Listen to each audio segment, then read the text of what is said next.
Naging madalas ang paglalasing ni Gary para makalimutan ang sakit na nararamdaman dala ng panloloko sa kanya ni Karen. Dahil hindi mahilig maghayag ng kanyang nararamdaman, kinimkim ni Gary ang matagal ng galit. Subalit dumating na lamang ang pagkakataon na parang isang bulkang sumabog sa galit si Gary. Parang pinilit-pilit ko siya na, hindi, express mo kung anong nafe-feel mo, hindi yung paglasing ka.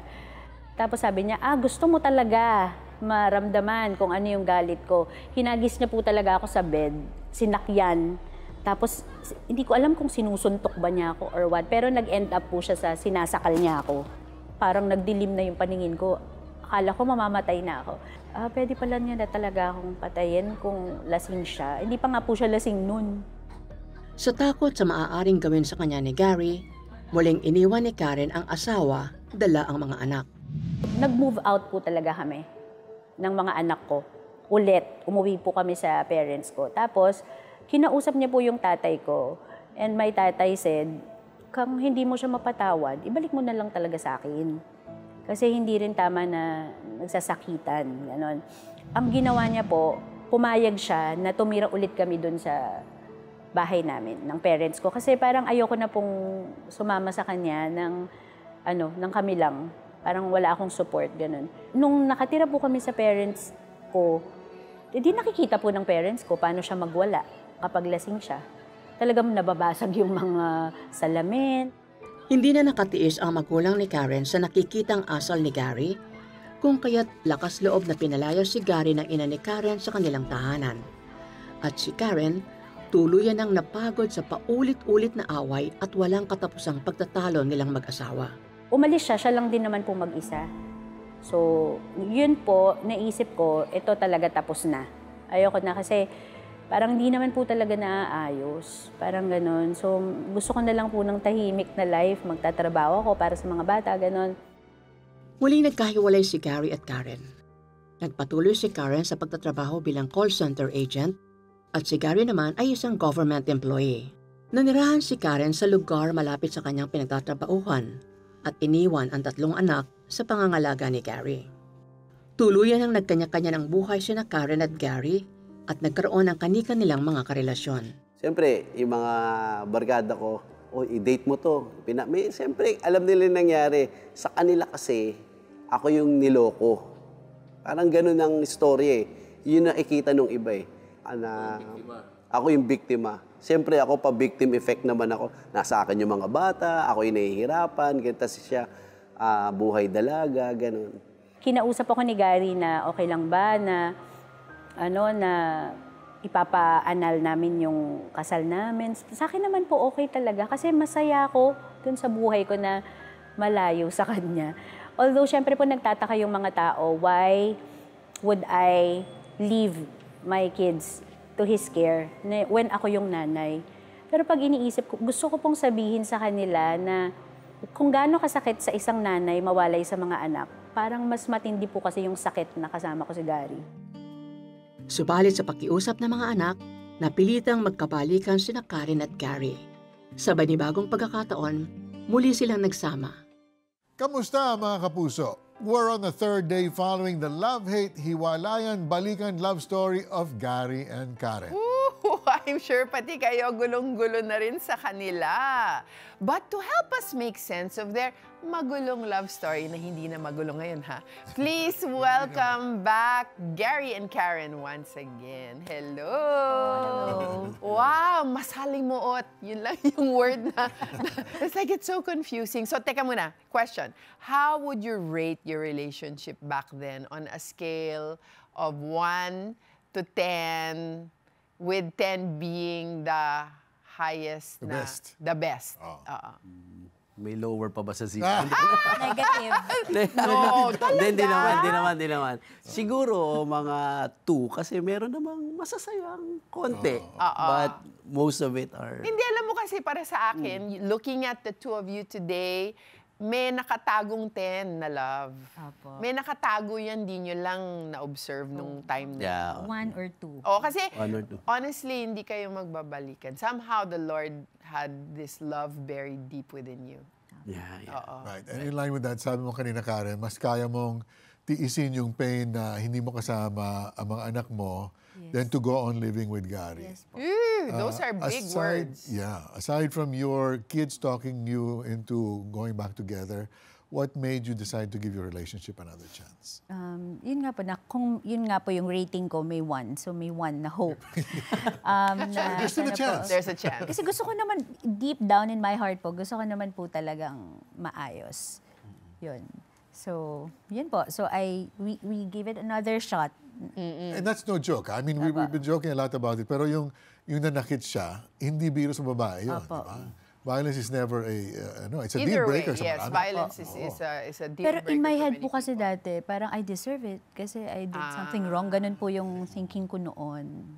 Yun. So, parang sige, go lang. Parang ganun. So when he, he talked to my tatay and he said na willing siya to fix pa. So kahit na po may 1, go pa rin po. Go pa rin. So pang ilang pagbabalik ng relationship niyo? Nasa pang ilan na tayo? Second or third or? More than yan. More than. Parang pangalawang major. Major. Okay. So dito sa pangalawang major, kamusta naman ang naging pagsasama niyo? Did it get better or did you keep on fighting?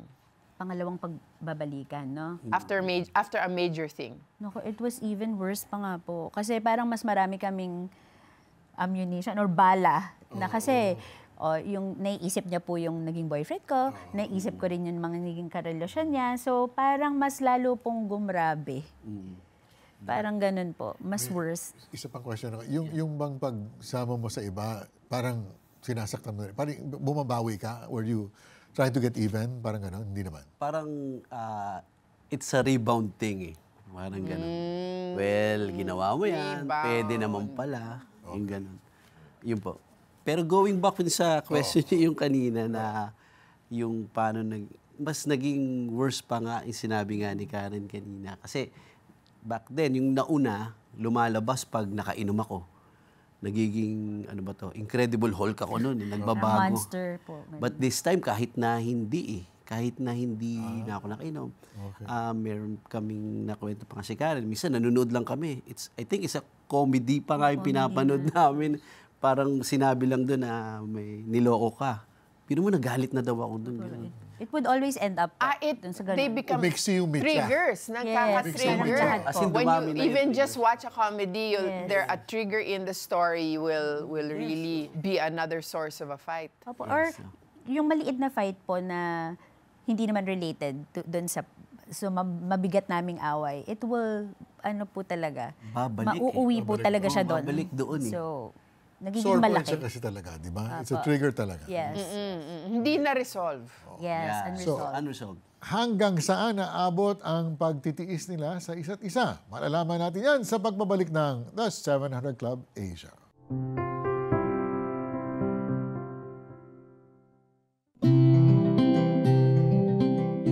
Hello and welcome to the 700 Club Asia. It's designed to bring the whole range of CBN ministries to Asia. So, Lord God, I ask for your healing for all who are watching right now. Even the replays of this will be so powerful.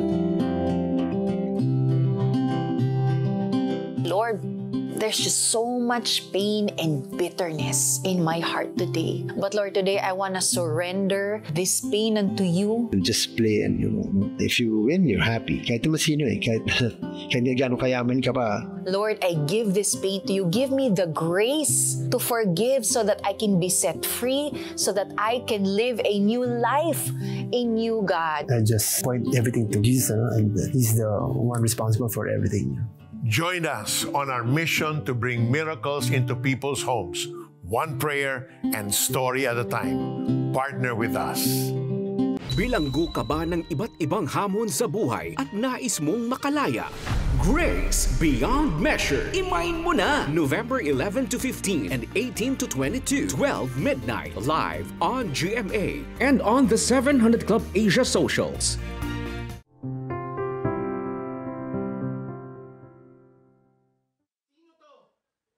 Pero hindi ito nagtagal. Sa gitna kasi ng kanilang pagsasama, muling nasangkot si Karen sa maling relasyon. 2 taon hiwalay, 1 taon na parang magkasama ulit, hindi nag-work.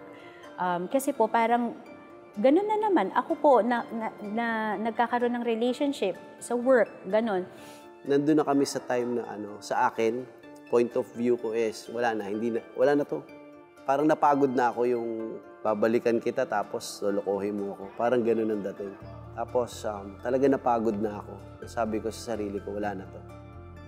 Tapos na. So, bahala ka na dyan.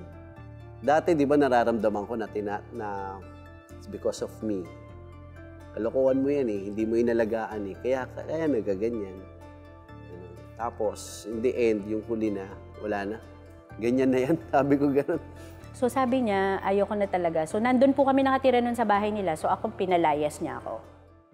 Nang maghiwalay, naiwan kay Gary ang kanilang mga anak. Muli ring nagkaroon ng bagong girlfriend si Gary. At si Karen naman ay nakipag-live-in na sa bagong karelasyong lalaki. Subalit ang relasyon na ito ni Karen sa ibang lalaki ay nauwi sa puro problema at karahasan. Yung mga naging boyfriend ko po, may asawa rin na yung buhay parang sa akin din. Complicated. Ano po siya, para pong binuhos niya sa akin lahat ng galit niya. Tuloy-tuloy niya po ako sinasampal na parang galit siya, not just to me, but to many people, pero parang sa akin po nakabunton lahat. Tapos syempre po ako lumalaban ako, kaya mas malakas po yung blow sa akin. Inisip ko, naku, pag namatay ako dito. Si Gary, hindi niya po alam kung saan ako nakatira eh. Pero yung mga kapatid ko, alam naman po. Pero hindi nila malalaman na namatay na pala ako. Walang ibang malapitan at mahinga ng tulong, tinawagan ni Karen si Gary. Kinausap ko siya. Hindi siya umiiyak na, talagang umiiyak na ganun. But parang troubling yung sound yung boses niya. Parang someone who's in trouble, parang need of help. Hindi po ako makasagot kasi wala talaga po akong boses. Parang hindi ko alam pagkasakal sa akin. May something po ba sa vocal cords ko? Hindi ko po alam. Tapos sabi niya, hanggang tinatanong niya lang po ako, nag-oo na lang ako. We are back at kasama pa rin natin ang mag-asawang sina Gary at Karen. Oh my!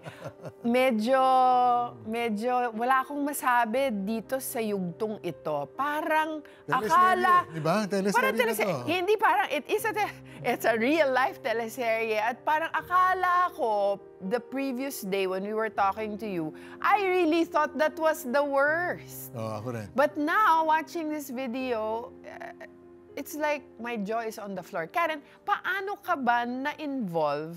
Ito na naman, no? Sa ibang guy again. At married, am I right? Married, no? Yes po, married. Why? Why married? And what attracted you to have another relationship? Siguro po kasi yung feeling na unloved, tapos parang feeling ko abandoned and neglected. Parang cycle po siya, paulit-ulit. So, siguro po subconsciously hinahanap ko siya sa relasyon sa ibang tao. And are married men more attentive? Ganun ba yun? Iniisip ko nga po, hindi naman po siya requirement. Pero siguro po kasi yung mga nakarelasyon ko po, they were also in the same situation na katulad ko. So parang yun we found something in common. Opo, hiwalay din or so magulo din yung seeking solace in each other. Opo, parang ganun. Oh, pero napaka-violente naman nung guy. Pero alam niyo po, of course, he was violent. Pero alam niyo po, dun sa pagsasama namin, maayos po, masaya po talaga ako. Pero kaya tinitake ko po talaga siya as God's discipline to me. Kasi marami, dun sa pagsasama po namin, yung sister ko po kasi, she was already taking me to midweek services, mga Sunday services, sharing the gospel to me. Meron po talaga akong audible voice na naririnig sa tenga ko na, anak, I know it's God, na anak, you're in a wrong relationship. Come out. Oo, ganun po. Pero hindi ka sumunod. Opo, kasi hindi ko po kaya. Or kaya ko pong i-end yung relationship, pero kapag siya po yung babalik to me, hindi ko po kayang i-resist. As in yung guy? The new guy po. Okay. So parang inisip ko po masayang relationship. Kaya hindi ko po siya mag-give up. Even if I wanted to parang surrender my life to God nung time na yon, hindi ko po magawa kasi parang feeling ko masaya ako, tas hindi ko kayang talikuran pa yung pero uma-attend ka na sa mga church services at the time. So often siguro nangungusap na sa'yo ang Panginoon as you said. He was already speaking to you. Yun. And naisip ko po talaga, parang bakit, tinatanong ko po si God, why parang tinatakbuhan ko nga po si Gary because I was so hurt. Not only emotionally but physically. Tapos dinalan pa rin niya po ako dun sa mas worse pa. Well, Ganun po sometimes yung the feel Lord, ko. well, no, the Lord allows. The Yes, Lord allows these things to happen. I'm, at the same time that I'm happy na si Gary tinawagan mo, parang nasa-shock na rin ako. Parang, di ba, parang si Gary tinawagan mo. Ba't si Gary? Kasi po, yung sister ko, kasi I was living in QC, Quezon City po. Tapos my sister lives in Cainta. Yung isa naman po sa Malabon. Ang layo. Feeling ko po kasi mamamatay na ako. I need rescue right away. So siya po yung pinakamalapit talaga. So there is still, Very there was revealing, di ba? still, Revealing oo, yung... there was still the basic care. For you trusted that he still had the basic care of syempre kasi siya naman ang ama ng iyong mga anak. So And you had that. You knew he would come to your rescue. And during that time po kasi, dahil meron akong relationship siya din, parang inisip po namin yung lie sa head po namin na we were both happy. So we were friends po actually. And I was even friends with her girlfriend kasi nga po inisip ko nakakasama yung mga anak ko, might as well be friends with her. So tapos mas madali pong kausap pag babae kaysa kay Gary. So friends po kami. Kaya nga po when I called him to rescue me, it was his girlfriend who rescued po me. Di ba po? Okay. Opo. Okay. Wow, okay. Yeah, I mean, you know, if you reach a point where naging friends na kayong lahat, I think that if a person is beaten, di ba, binugbog na yung tao, lahat ng mga issues, really itatabi mo lahat para lang yung taong yun maidala mo sa ospital. Salamat na lang that your girlfriend was not naman, no, wag kang makialam, di ba? Otherwise, baka mas lalong naging seryoso. But kay Gary naman tayo magtatanong, kung sakali may mga babae na nanonood at gusto nilang malaman kung anong naging impact sa lalaki, sa ating mga lalaki, pag yun na nga, nagloko yung ating asawa, and worse kung, like in your case, naulit pa, no?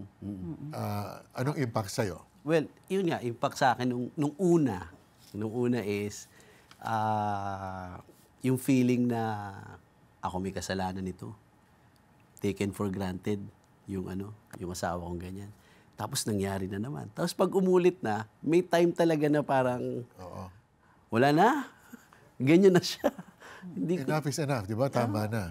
Hindi ko na, nandun na ako sa time na naman. Tapos, gano'n na naman. So, parang, siguro ganyan ka na talaga.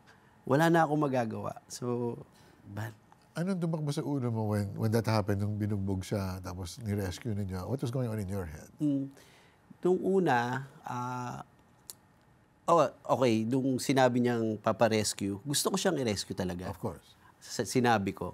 Tapos, I even nag-contact na ako ng mga friends to join me. Kasi alam ko, pag siya kukunin ko doon, nandun yung lalaki, may mangyayari. Correct. Magkakagulo. Correct. Yung girlfriend ko being, I don't know kung anong pumasok sa isip niya, talagang sinabi niya na ako na lang susundo. Tapos isasama ko na lang si Tristan, yung panganay na anak namin. Kilala ng boyfriend mo? Apa. Okay. Ayun, tapos sinundo nila. Ayun. So peacefully naman sinuko ka ng... Apa. Anong reaction niya nung sinundo ka? Ng girlfriend po. Ng boy, ng lalaki? Para po kasing Guilty ba? Kaharap actually po, very strong po yung dating ng girlfriend niya. Na kasi talagang pinoprotect niya po talaga ako. Okay. So, medyo may usapan pa po sila. Pero sinasabi ko po sa kanya na wag na lang, just let him leave. Or alis na tayo. Kasi ayoko na po talagang mag-continue pa yung leave usapan. na empake. Dala mo na lahat ng gamit mo. Hindi po. Hindi pa. Kasi it was, apartment ko po talaga yun eh. So, parang po. Escape lang muna. Escape lang po muna talaga. Tapos eventually, umalis And na then, siya. of course, the children were with Gary during this whole time. They were with Gary.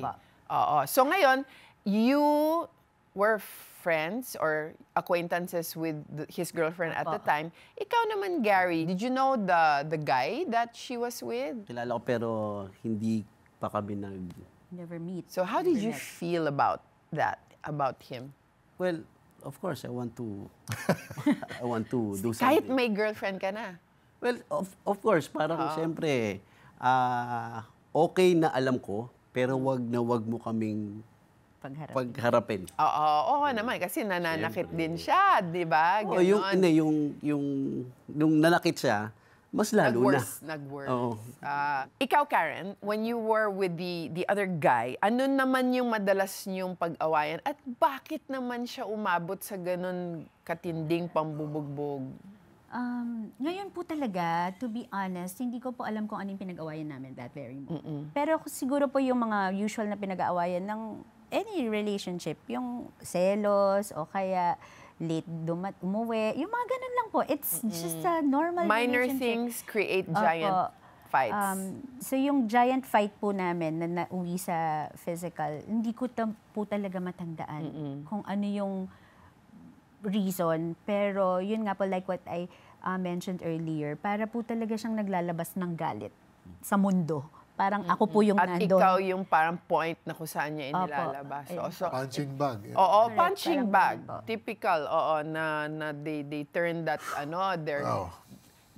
as they turn somebody into their And punching bag. I was I was fighting back. Kaya siguro po, mas malakas yung mga blows sa akin. Kasi kunyari, sinuntok ka, natumba ka, bumabangon po ulit ako, tapos sumusugod ako. So pag sinuntok po ulit ako, yung blow kasi sinasalubong ko, parang ganun. Of course, there's no It was excuse. fighting back. There's no No, excuse absolutely for not. that kind of violence. But here, I have Which dito will yung lead me question to a ko. question. Nakakulong ba yung kinakaso mo? Hindi po. I decided not to. Pero nag-medical legal po ako. Tapos blotter na sa yung barangay. Dapat po pala sa barangay ng pinangyarihan. See, we want to make sure that all of our audience knows that this is an option. This is not right. Always. Yes. You need to do This it. is not right. To hurt a woman kahit naiinis ka sa kanya. And vice versa. Yes. If a woman does that to a man, it's also absolutely not right. But I'm very, very curious. When your girlfriend rescued her, did you imagine na magkakabalikan kayo? Did she imagine? I mean, was there like an inkling? Was there anything? Ako po. At that time? Actually po, nag-usap kami. She said to me na, kahit daw po mahal niya si Gary, if kung kailangan She would not namin... stand in the way. Opo, Talaga. sabi niya. Pero ang reaction ko po doon, parang farthest in my mind po yun. Kasi nga po parang kakabugbog ko lang. Of course, right, Tapos parang, sabi ko, hindi ko pa talaga yun naiisip. Parang sinabi ko po sa kanya. Pero she was offering, parang ganun po. Wow. Hindi alam ito ni Gary. She was doing that. She was being a gentleman. Parang ganun po. Ganun. Pero hindi alam ni Gary. Hindi po, kasi kami lang po dalawa yung nag-uusap. Ewan ko po kung napag-usapan nila. Okay. Meron ba kayo pinag-usapan ng girlfriend mo? Wala. Hindi mo to alam, in other words. Pero alam mo na ngayon. Actually, ngayon ko lang nalaman. So Karen, I guess it's safe to assume as a person watching your story and watching the videos, malala tong guy na to and Gary is not like that. Yes. Ay, salamat. Ay, salamat. Thank you. Okay. So looking back, ano sa palagay ninyo ang kulang sa relasyon ninyo at the time? Si God po Jesus talaga. Christ, Si yeah. Jesus. Wala po kasi talaga kaming guidance eh. Parang we're so lost. Ganun po. Well, okay, maybe you're watching this show right now and you're thinking, ano magiging solusyon? We've heard it from Gary and Karen na ang solusyon is a relationship with the Lord Jesus Christ. We've all come from there. Anyone who's ever prayed to receive Christ as Lord and Savior has had a past. Lahat po tayo makasalanan. And so, we all need that salvation. We all need that forgiveness muna. Hindi natin alam na makasalanan tayo. All you need to do is look in the mirror, ask your best friends who will tell you the truth na makasalanan ka, kapatid. Lahat tayo, nobody of us can wash our hands and say, no, I'm clean. No, none of us is clean before God. So maybe you've led a better life than myself or Karen, Gary, or Joyce, but it doesn't matter. It's the issue of you're not being perfect in the sight of God. There is a way to become connected once again with God, and that is through the Lord Jesus Christ. Jesus went to a cross 2,000 years ago for your sin and mine. and the way to restore you to a relationship with God that He wants for you. The reason po kung bakit kayo nanonood sa oras na ito ay because mahal po kayo ng Diyos. God loves you so much, He wanted you to hear this precious, precious, and so very expensive to God salvation that He's offering you now. Expensive because Jesus had to die on a cross for you and me. All you need to do at this time is to bow your head with us. Manalangin po tayo. O Diyos Ama, maraming salamat, Panginoon, na ang Panginoong Hesukristo ay naging willing pumunta sa krus ng Kalbaryo para po sa aking mga kasalanan. Ako po ay makasalanan. I come to you now as a sinner. Kailangan ko po ang inyong kapatawaran. Would you forgive me, Lord, right now? Doesn't matter, kapatid, what sins you've committed. You can come to Christ right now and say, Father, forgive me, for I have sinned. Lord, cleanse me now of all unrighteousness and fill me with your Holy Spirit. Because I have prayed in Jesus' name, I can believe now that I have eternal life.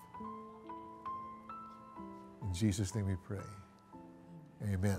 Amen and amen. Thank you, Mari, for that prayer. And thank you, Gary and Karen, for continuing your story. Pero hindi pa tayo tapos. Meron pa tayong mga continuation. Kaya huwag po kayong aalis. The 700 Club Asia will be right back after some reminders. As a teenager with a disaster of a life back in the late 70s, I will always be thankful to Pat Robertson and the 700 Club for leading me to the Lord. Never kong naisip noon na balang araw ako'y mapapasama sa mga hosts ng Pinoy version nito. Today, the 700 Club Asia continues boldly ahead with its mission of bringing miracles into broken lives.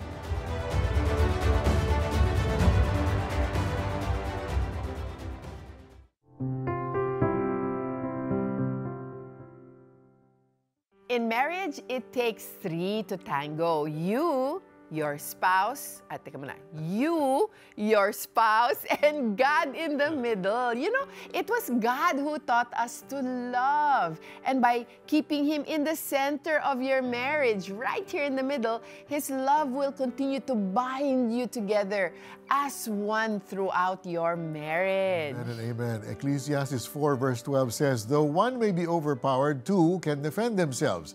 A cord of 3 strands is not quickly broken. In our marriage, God is the third and the most powerful strand we can always depend on. And if you want to see more of these inspiring stories, simple lang po, just partner with us. Send us a message on our Facebook Messenger, which is the 700 Club Asia, or you can call the number on your screen or scan the QR code. May God bless you and keep you and make His face to shine upon you and give you His shalom. God bless you. Bye! Pagdating niya sa bahay, nagulat ako sa sarili ko. Sa back of my mind, ano nangyari dito? Gusto ko siyang yakapin at time. Pero siyempre nandun yung girlfriend ko nun. Pero hinayaan ko na lang. Bakit ganito ang naging itsura ni Karen nang madatnan ni Gary? Tunghayan ang pagpapatuloy ng kwento ng mag-asawang Gary at Karen Alvarez. Dito lang sa The 700 Club Asia. Huwebes, alas 12 ng hating gabi sa GMA.